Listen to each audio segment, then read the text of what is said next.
Parfait. Et ben, bienvenue. Merci de prendre ce temps, et de vous être porté, volontaire, pour, le festival. Donc pour ceux qui ne me connaîtraient pas, je suis Aurore, je suis chef de projet communauté partenariat au sein de la Maison de l'Apprendre et vous avez sûrement eu l'occasion d'échanger avec Martin. Martin, si tu veux te présenter. Oui, alors, bonjour à toutes et à tous. Moi, je m'appelle Martin, donc je suis en service civique à la Maison de l'Apprendre depuis le mois de septembre. Voilà, je suis arrivé sur Lyon au mois de septembre aussi, et donc j'ai découvert le Festival de l'Apprendre à ce moment-là. Et donc là, je fais pas mal en charge des bénévoles et de leur mission sur le festival. Donc voilà, c'est pour ça que vous avez dû voir passer mon nom par mail. Voilà. Donc on va être amené à échanger ensemble jusque sur le festival et pendant la semaine du festival. Yes. Alors pour juste vous donner un petit peu le pourquoi de cette réunion, c'est déjà qu'on voulait bien vous accueillir. On voulait aussi vous présenter le cadre du festival pour que vous puissiez aussi avoir un regard sur l'organisation de la semaine et en savoir un peu plus aussi sur l'émission. Et ça nous permettra également de vous indiquer les prochaines étapes puisque maintenant on est à quasi un mois du lancement. Donc ça peut permettre d'avoir un peu plus d'informations avant de profiter des vacances qui arrivent tout doucement. Un petit mot sur la Maison de l'Apprendre. C'est une association qui est active sur Lyon depuis 2017 et qui a pour mission de fédérer et d'animer une communauté d'acteurs sur le territoire, donc des acteurs publics, associatifs ou privés, mais qui œuvrent tous dans les champs de l'éducation, de la formation, de l'insertion professionnelle et de l'engagement citoyen, en soi tous les jalons de vie dans lesquels on va développer ses compétences tout au long de sa vie, puisque l'on pense que c'est parce que chacun aura accès justement à ce développement des compétences qu'on pourra résoudre ou en tout cas affronter les enjeux et les transitions qui sont en cours dans notre monde. Donc vaste sujet. En tout cas, on pense que l'avenir s'apprend et se construit ensemble, c'est-à-dire qu'on fera les choses parce qu'on apprend à se connaître les uns les autres, parce que les acteurs du territoire apprennent à se connaître les uns les autres et à savoir en quoi ils sont différents mais aussi complémentaires et qu'ils auront envie de faire des choses ensemble, qu'on pourra du coup favoriser l'apprentissage tout au long de la vie. Donc on a deux grandes activités.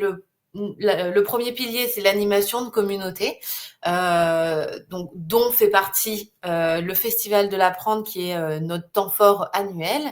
Et un deuxième pilier qui est l'accompagnement des coopérations, c'est-à-dire qu'une fois que tous ces acteurs se connaissent plutôt bien et qu'ils nourrissent l'envie de faire des choses ensemble, on les accompagne pour fluidifier un maximum cette envie et ce parcours qu'ils peuvent opérer ensemble. On va juste un petit point peut-être sur l'équipe. On est une toute petite équipe, on est 4 salariés et on a cette année du coup accueilli Martin et Evan qui sont tous deux en volontaires en service civique, donc sur des champs un peu complémentaires. Martin le disait, effectivement, il est pas mal sur le festival. Evan est sur un autre projet, mais voilà, on est 6 au total. Le festival qui nous regroupe, qui nous rassemble aujourd'hui, c'est un festival qui est organisé à l'échelle internationale. C'est un festival initié par l'UNESCO et le Learning Planet Institute à Paris, dans la volonté de décloisonner les sphères d'apprentissage et de rassembler sous une même bannière et sous une bannière, on va dire, plutôt optimiste et enthousiaste, un maximum de personnes sur justement l'éducation. On entend beaucoup parler d'éducation dans les médias de façon un peu négative. On a aussi envie de montrer qu'il y a des choses qui se font et qui sont bien.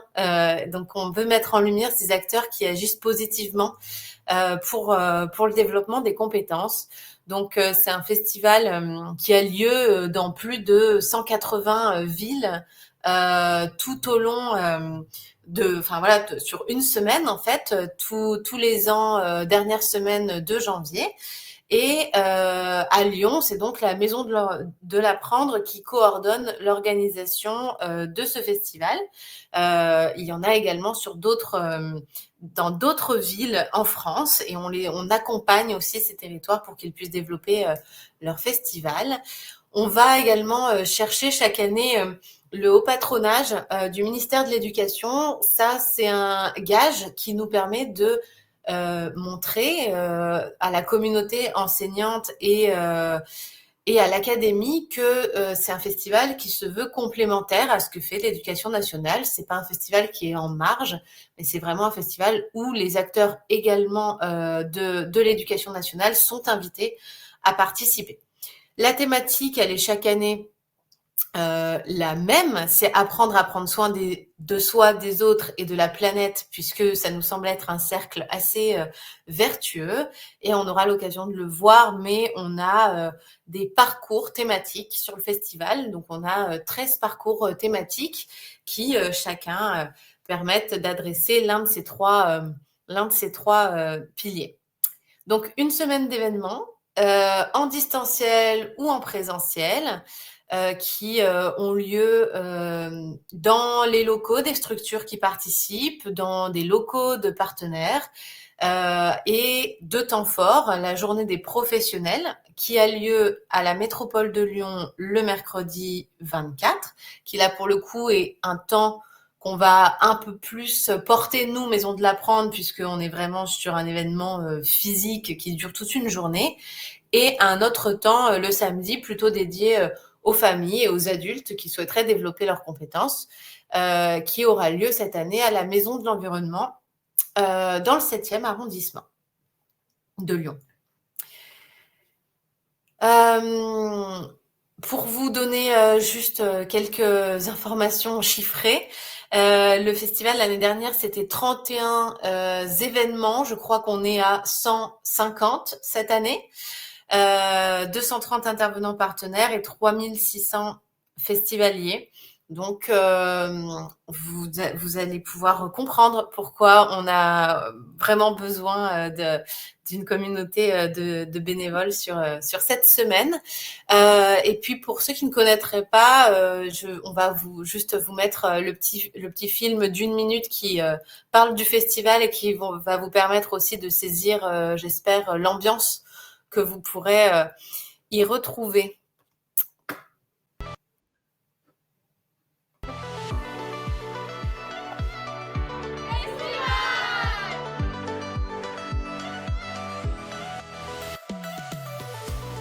La semaine du Festival de l'Apprendre nous permet de voir les sourires et les connexions entre les acteurs. C'est un véritable moment où on prend le temps d'aller à la rencontre des autres, on s'accorde le temps de découvrir ce que les uns et les autres peuvent faire sur notre territoire, et c'est aussi un moment d'une grande générosité puisque ce sont plus de 230 structures qui dédient du temps et qui vont à la rencontre de celles et ceux qui se posent les mêmes questions qu'eux sur les grandes solutions à imaginer ensemble pour répondre aux défis de notre société en matière d'éducation, de formation et d'apprentissage tout au long de la vie.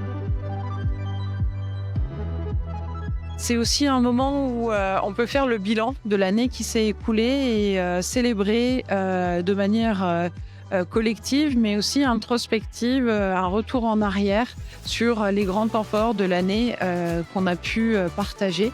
Et puis c'est surtout un rendez-vous pour se retrouver sur l'agenda de l'année qui vient et imaginer les projets qu'on pourrait développer ensemble.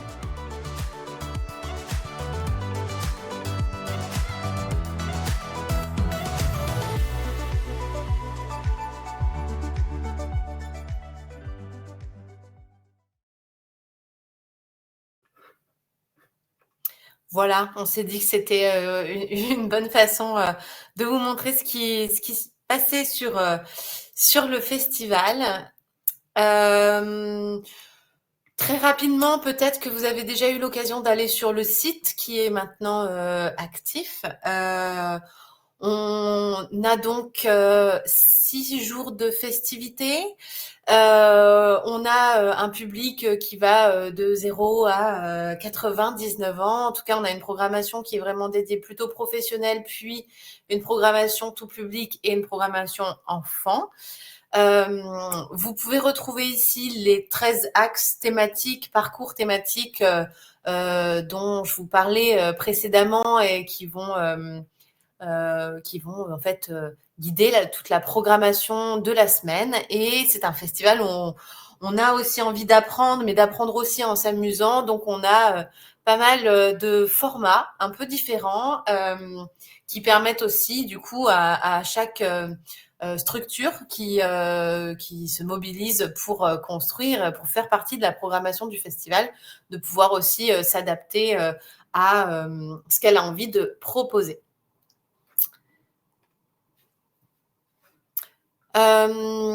Martin, je vais peut-être te laisser prendre la suite. Oui, ok, très bien. Merci Aurore pour cette présentation. Alors, pour la suite, donc concrètement, comment ça va se passer? Donc là, on vous a remis une slide voilà, pour vous montrer que le festival, c'est avant tout un événement qui se construit ensemble. Donc, il y a le rôle de la Maison de l'Apprendre, évidemment, de piloter et coordonner donc, le festival dans sa globalité, mais il y a aussi votre rôle à vous et qui est primordial, parce qu'on a vraiment besoin de vous sur les différents temps forts que a pu vous citer Aurore, mais justement, on va revenir là-dessus. Avant ça, à titre anecdotique, on vous a remis les grandes étapes de la construction du festival, pour que vous puissiez un peu vous familiariser avec ça, parce que c'est certes une semaine d'événements, mais avant ça, il y a quand même toute une préparation en amont, avec, voilà, comme vous pouvez voir, la petite frise chronologique, avec la consultation citoyenne. Donc, comme je le disais, le festival, c'est un événement qui se construit ensemble. Donc, c'est vraiment, on est allé chercher auprès du grand public quelles étaient leurs envies, leurs attentes par rapport à ce festival. Après, suite à ces résultats, donc, on a eu l'appel à candidature des intervenants qui ont proposé, je crois en tout, on a eu 220 propositions. Donc après, il y a un temps évidemment de sélection qui est faite par l'équipe de la Maison de l'Apprendre pour arriver. Donc là, on est à 150 événements, comme vous le disiez, Aurore. Donc l'annonce des intervenants au mois de novembre, ensuite donc la création de la programmation. Donc actuellement donc, la programmation est terminée, vous pouvez la retrouver donc, sur le site. L'ouverture de la billetterie pour les professionnels qui est faite donc jeudi dernier, et l'ouverture de la billetterie pour le grand public qui ouvre donc demain. Et sur la période donc, de novembre au mois de janvier, donc la mobilisation donc, des bénévoles, et enfin après une longue attente au mois de janvier, donc la semaine du festival. Voilà, c'est vraiment pour votre information. Ensuite, donc concrètement, comme vous l'a dit Aurore, donc le festival, c'est une semaine de festivités, donc du lundi 22 janvier au 27, samedi 27, présentiel et distanciel. Donc, on a 3 temps forts qui vont avoir lieu pendant le festival. Donc, la soirée d'ouverture qui aura lieu donc, le mardi soir, de 19h à 21h30. Donc, c'est une soirée d'ouverture avec la chance d'avoir Karim Duval qui présente son nouveau spectacle qui s'appelle Entropie. Donc, la soirée d'ouverture aura lieu à la salle Paul Garcin de Lyon, ceux qui connaissent, dans le premier arrondissement. Le deuxième gros temps fort donc sera la journée des professionnels qui aura lieu le mercredi de 10h30 à 18h30, qui se passera donc à l'hôtel de la métropole de Lyon, dans le 3e arrondissement. Tous les événements, je ne sais pas si Aurore l'a dit, mais sont gratuits sur inscription.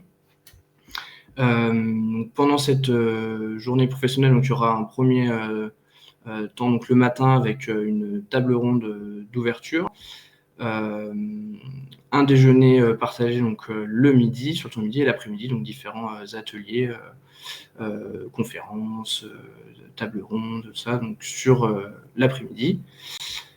Et le samedi, donc le dernier temps fort, avec la journée grand public, donc le samedi 27 de 10h à 18h, qui aura lieu à la Maison de l'Environnement, dans le 7e arrondissement. Et donc là, sur toute la journée, donc, il y aura des animations en continu sur toute la journée, mais aussi des ateliers, des événements, des ateliers proposés par différents intervenants, donc, qui s'adressent à tous les publics. Si jamais, Aurore, il y a des choses que j'oublie, hein, tu n'hésites pas à intervenir. Pas de souci. Donc voilà pour les temps forts. Et ensuite, donc, pour ce qui est des différentes missions, donc, normalement, vous avez tous rempli le formulaire d'inscription en fonction des missions. Vous êtes positionné sur les missions qui vous intéressaient. Donc, on va les passer en revue et puis les détailler un petit peu pour que ce soit plus clair pour vous. Peut-être j'aurais dû commencer par là, je ne l'ai pas dit, mais donc cette présentation, vous pourrez la retrouver. On vous enverra un mail à l'issue de la visio où vous pourrez retrouver cette présentation. On vous communiquera aussi un livret, un kit bénévole avec toutes ces informations, toutes les missions, comment ça va se passer. Et puis, voilà. Donc, pour ce qui est des missions, on commence, on va les lister une par une. Donc, on commence avec la mission donc, logistique, montage et démontage. Donc, ces missions elles se dérouleront principalement sur la journée du mardi, du mercredi, du vendredi et du samedi. Donc, c'est surtout pour les deux temps forts, donc pour la journée des professionnels et la journée grand public, on aura besoin d'aide pour monter toute la signalétique du lieu, installer le lieu à la métropole ou à la maison de l'environnement. Donc, pour ce qui est de l'installation à la métropole de Lyon pour la journée du mercredi, elle se déroulera le mardi matin.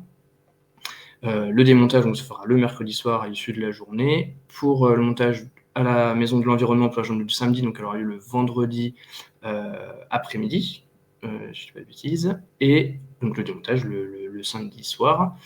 Donc c'est surtout sur le démontage, on aura besoin de bras costauds, enfin de bras tout court pour nous aider à tout démonter, à tout ranger.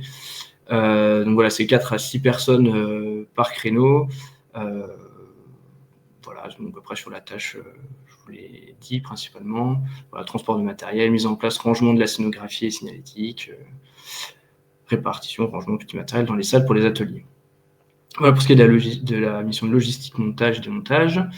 Ensuite, une grosse mission aussi sur la logistique, ça va être l'accueil, l'orientation du public, l'information du public lorsqu'il arrivera sur les lieux. Donc là, c'est encore une fois sur la journée du mercredi et du samedi principalement, mais aussi pour la soirée d'ouverture le mardi, où il faudra qu'il y ait des personnes à l'accueil du public, il faudra qu'il y ait 2 personnes à la vérification des sacs pour la sécurité, et puis aussi pour ce qui est de vérifier les billets, orienter les gens dans la salle. Voilà. Et puis sur les journées du mercredi et du samedi, pareil, donc l'accueil du public, il y aura différents points d'information où les gens pourront venir pour se renseigner sur le déroulement de la journée, donc voilà, pour les accueillir, les orienter sur les différentes salles ou les différents ateliers. Voilà. Donc vous serez généralement par binôme sur cette mission. Et puis il y aura des rotations en fait en fonction de certains créneaux horaires pour qu'il y ait du monde à l'accueil forcément toute la journée. Pour ce qui est de la mission, donc, gestion de zone détente et buvette, donc sera principalement sur la journée du mercredi et du samedi. Potentiellement pour la soirée d'ouverture aussi, le mardi. Pareil, vous serez souvent en binôme sur cette mission-là. Peut-être sur le mercredi, vous serez plutôt seul qu'en binôme, mais c'est pareil, il y aura un système de rotation qui se fera en fonction des créneaux horaires. Voilà. Vérification des badges d'accès, oui, donc à l'accueil, s'assurer la mise à disposition des boissons, collations, voilà.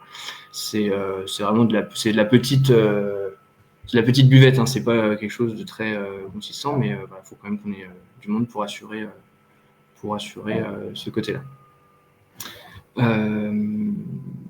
Ensuite, pour ce qui est de la communication, donc à le festival, comme vous voyez, il y a un petit pictogramme à côté de cette mission, puisqu'elle est destinée plutôt à des étudiants qui sont proposés aussi pour être bénévoles sur le festival. Normalement, vous n'aurez pas à vous occuper de ça.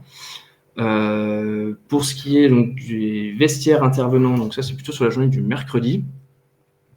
Donc il y aura vraiment une zone dédiée à ça. Donc voilà, ce sera pareil, il y aura une rotation qui se fera. Hein. L'idée c'est pas de vous laisser toute la journée au même poste. Voilà la tâche générale, donc recueillir les vêtements, éventuellement les effets personnels, en assurer la surveillance. Donc pareil, vous serez en binôme. Pour ce qui est de la vidéo, pareil, donc ce sera les étudiants qui s'occuperont de ça, donc je vais passer dessus. Pour ce qui est des photos, en revanche, là-dessus, il y a une mission, si vous êtes intéressé. Donc, ce sera sur tout, sur les temps forts, évidemment. Donc, la soirée d'ouverture, la journée du mercredi et du samedi. Donc là, c'est plutôt un bénévole par créneau. Bon, c'est des créneaux un peu plus importants par rapport à tout ce qui est accueil, tout ça, où il y a plus de rotation. Là, la photo, c'est vraiment, si quelqu'un est passionné par ça et a envie d'immortaliser les beaux moments du festival, vous êtes les bienvenus. Voilà, bon, compétences photographiques, composition d'images, hein, voilà, si vous êtes à l'aise avec l'outil, c'est mieux. Après, voilà, c'est vraiment si vous avez envie de faire ça. Donc, voilà, alimenter la banque photo des événements.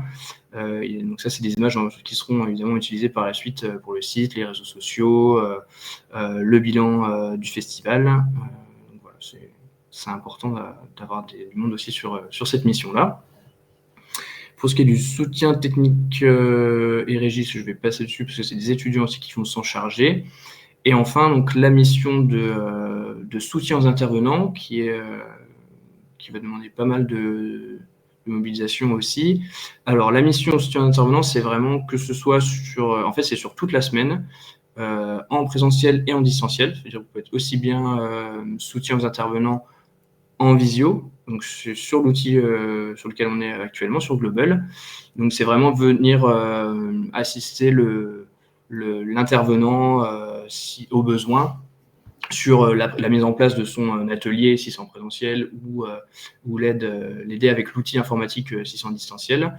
Et puis voilà, ça a assuré le bon déroulé de l'atelier. Si jamais il y a un petit problème, il manque, je sais pas, du matériel, si des gens ont besoin de renseignements, encore une fois. Donc, accueillir les personnes sur l'atelier en lui-même, ça fait partie de la mission aussi de soutien aux intervenants.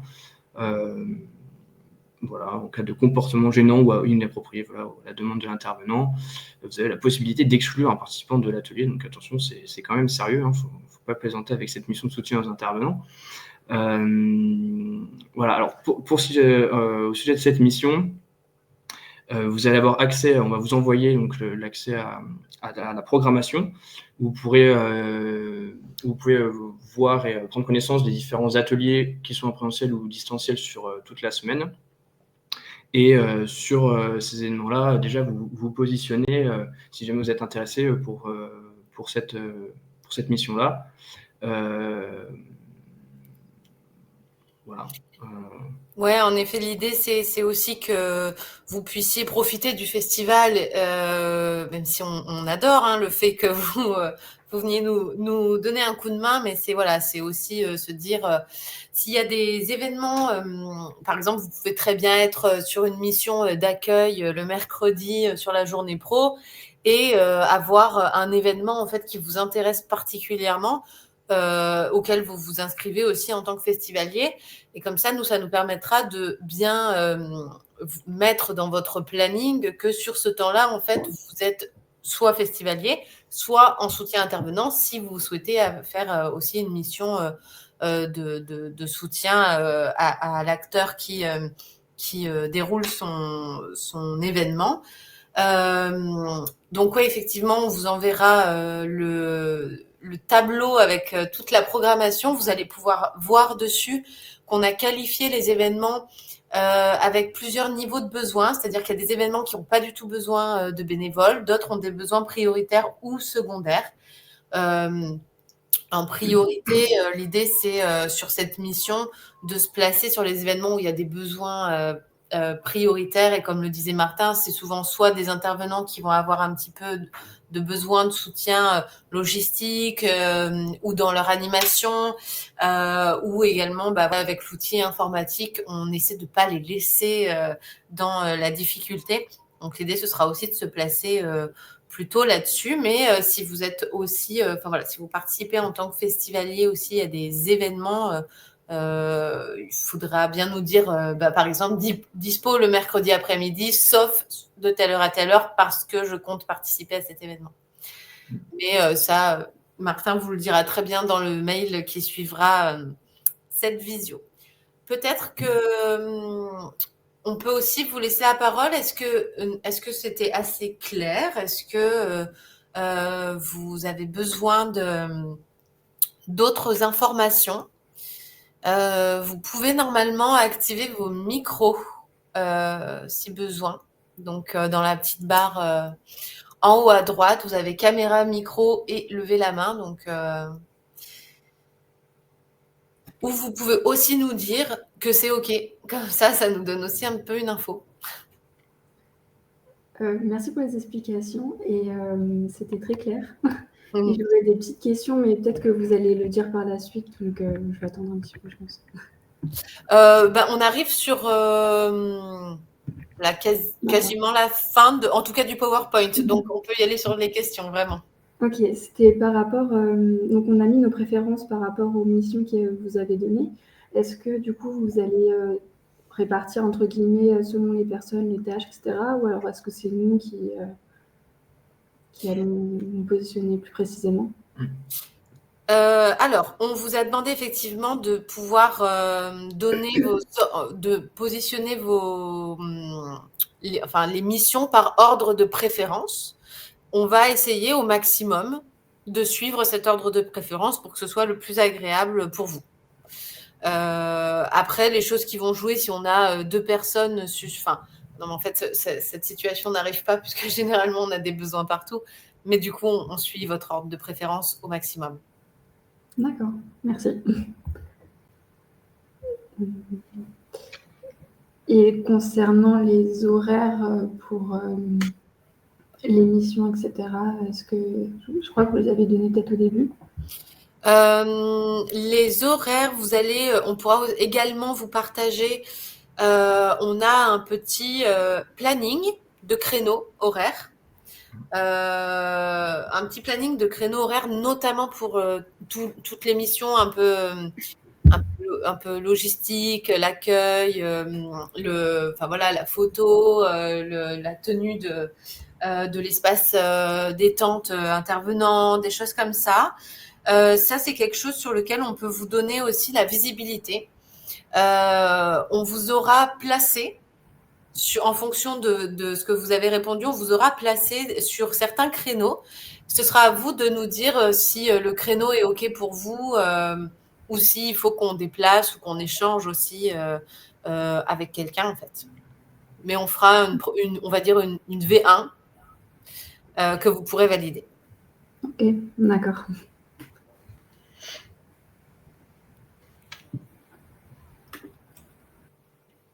Après, l'idée, c'est vraiment s'il y a plusieurs missions qui vous intéressent, par exemple, sur une même journée, si vous avez mis dans le formulaire que vous étiez disponible, par exemple, toute la journée du mercredi, c'est possible que, par exemple, sur l'accueil du public, on mette un créneau, mettons, de 2 heures le matin et que l'après-midi, on vous fait aller, je sais pas, faire soit au vestiaire, soit en soutien intervenant. Enfin, voilà, si vous êtes intéressé par plusieurs missions sur une même journée, on peut tout à fait vous faire plusieurs missions, tourner en fait sur ces missions-là, en fonction des créneaux horaires qui correspondent. D'accord, très bien. Et par rapport aux jours aussi, donc c'est sur toute la semaine, mais pour les personnes qui seraient disponibles par exemple que les soirées ou les samedis, ça poserait pas de problème? Non, du tout, c'est vraiment en fonction on part aussi de vos disponibilités. Si vous me dites qu'il y en a certains qui ont répondu que c'était disponible que 2 heures sur la semaine, sur telle mission, et ben voilà, si vous n'êtes que disponible 2 heures en fin de journée, par exemple le mercredi, voilà, il n'y a aucun problème pour que vous puissiez être sur une mission à ce moment-là. Et voilà, c'est pas obligatoire d'être là toute une journée ou toute la semaine, évidemment. Donc on s'adapte à vos disponibilités aussi. Ok, très bien. Merci. Est-ce qu'on a d'autres questions?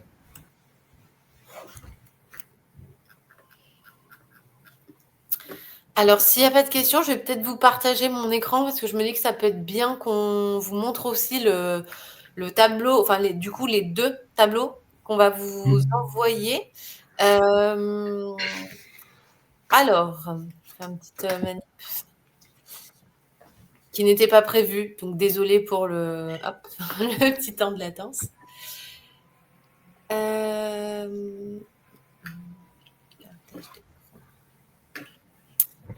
Hop là. Donc, vous allez voir un outil qui peut sembler un peu barbare, mais ne vous inquiétez pas, ce sera très simple pour vous. Vous aurez beaucoup moins que ce que je vais vous montrer. Martin, est-ce que tu peux me dire est-ce qu'on voit bien mon écran? Ouais. Là, tu es sur l'AMI, ouais. Oui, je suis sur l'AMI et c'est une vue. Donc, l'AMI, c'est l'appel à la manifestation. Et normalement, j'ai dû trier par jour, mais je ne sais pas si ça se met bien. Bref, on vous les aura groupés par jour. L'idée, c'est juste de dire que vous allez avoir la liste des événements. Donc, vous avez le nom de l'événement, la structure, la date, heure de début, heure de fin, durée, le type, le format, le public, etc., avec les coordonnées aussi des intervenants, puisque ça va être un point assez important dans la mission de soutien. Intervenant, et vous allez voir que tout au bout, on a mis une colonne qui s'appelle besoins bénévoles. Alors, je vais essayer de vous trouver, on n'a pas encore tout fait, mais voilà, par exemple, là, on a mis qu'il n'y avait pas de besoin. Sur d'autres, vous allez voir, de toute façon, à chaque fois, on a mis soit besoin secondaire, besoin prioritaire, ou si l'équipe MDA sera présente. On pourra, ça vous permettra de savoir quels sont du coup les événements sur lesquels voilà, on aura un besoin prioritaire, et comme ça vous pourrez juste nous envoyer que vous souhaitez être en mission de soutien intervenant sur, par exemple, la visite guidée street art de Antoine Château à telle heure. Et comme ça, nous, on mettra vos prénoms à côté. Donc, c'est le tableau que vous allez avoir, ce sera celui-là. Alors, il sera beaucoup plus sympa sur un grand écran qu'en vue partagée. Mais c'était au moins pour vous montrer comment ça se présentait. Et on va également vous donner accès au tableau organisation bénévole. Et là, c'est ce dont on parlait juste avant, les fameux créneaux. Donc, par exemple, si je prends la journée du mercredi 24, où on sera sur la journée pro à la métropole de Lyon, et là, vous allez pouvoir voir que voilà, vous avez les horaires, les créneaux horaires, les types de missions, le nombre de bénévoles ou en tout cas de besoins de personnes dont on a besoin sur cette mission. Après, il y a quelques détails sur la mission, et ici, on commencera à pouvoir vous placer, et ça vous permettra de dire oui, ok, pour moi, à telle heure, je suis dispo ou pas, etc. Et du coup, voilà comment ça se présentera pour que vous puissiez voir ça. Donc, normalement, on a fait un tableau, je pense, assez clair. Et on vous partagera du coup cette vue également.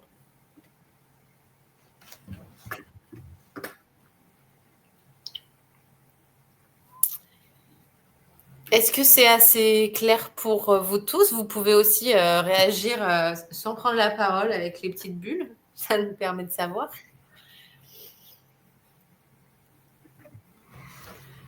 Chouette. Bon, et bien parfait.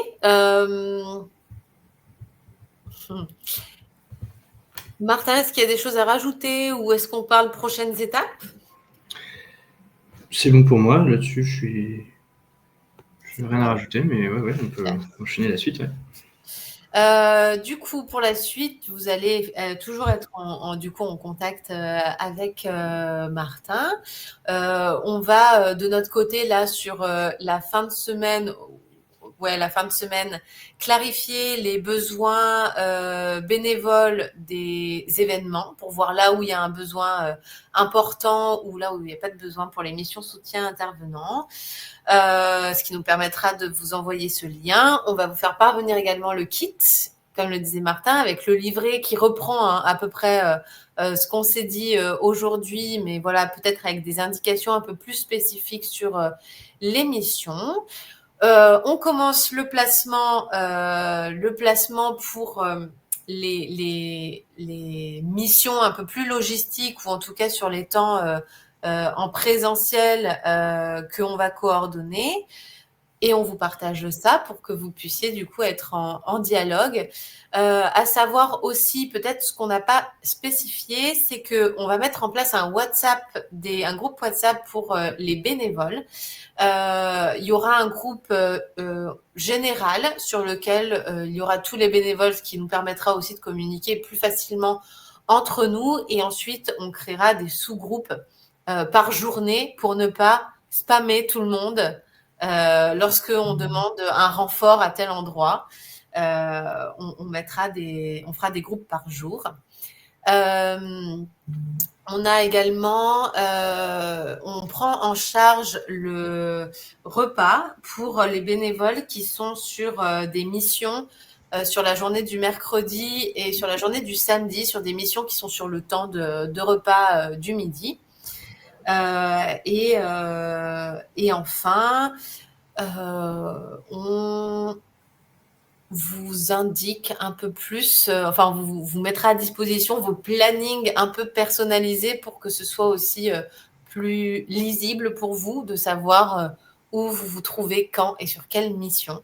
Voilà. En tout cas, l'idée, c'est vraiment aussi de profiter de ce festival. Ce n'est pas que, enfin voilà, vous êtes bénévole, vous êtes aussi là pour profiter. Donc voilà, n'hésitez pas. On vous donnera un petit délai pour pouvoir prendre connaissance de la programmation et voir où est-ce que vous souhaitez vous positionner sur du soutien intervenant, ce qui vous permet également de participer à l'événement. Je pense qu'on va vous laisser jusque début janvier. Enfin, Martin vous mettra exactement dans le mail la date. Mais l'idée, c'est que vous puissiez prendre le temps aussi de voir les 150 événements et ceux qui vous correspondent le plus. Voilà.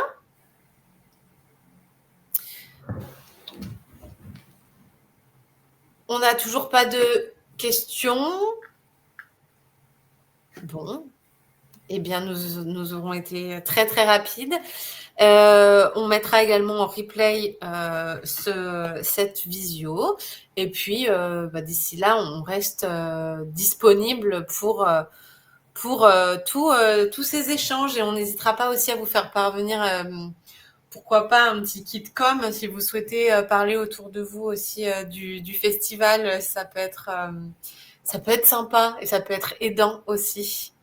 On mettra tout ça à dispo dans un mail. Et peut-être pour vous rassurer aussi, on l'a pas dit, mais on vous a parlé des étudiants qui étaient sur d'autres missions. Là, vous êtes, j'arrive pas à compter, 5. On a eu 30 réponses au formulaire. Donc vous n'êtes pas que tous les 5 pour toutes ces missions, on vous rassure. Et puis de toute façon, nous, on sera là aussi. L'équipe de la Maison de l'Apprendre sera là aussi avec vous pour vous accompagner sur toutes ces missions. Donc voilà, c'était pour vous rassurer un petit peu. Vous ne disiez pas que toutes ces missions juste pour 5 personnes. Donc voilà. Oui, on a essayé. Enfin bon, le créneau était peut-être pas dispo pour tout le monde, mais effectivement, oui, c'est une trentaine de candidatures bénévoles. Et au total, en comptant les étudiants, parce qu'on est en partenariat avec certaines écoles, notamment en journalisme, donc pour la vidéo, etc. Communication aussi. Communication, exactement. Bref, ça monte pour l'instant à 76 personnes bénévoles sur le festival. Donc voilà, vous êtes assez nombreux. Écoutez, si c'est bon pour tout le monde, je vous propose qu'on s'arrête là, on vous libère. On vous fait parvenir le petit mail récap avec les liens, les infos, etc. d'ici la fin de semaine, je pense.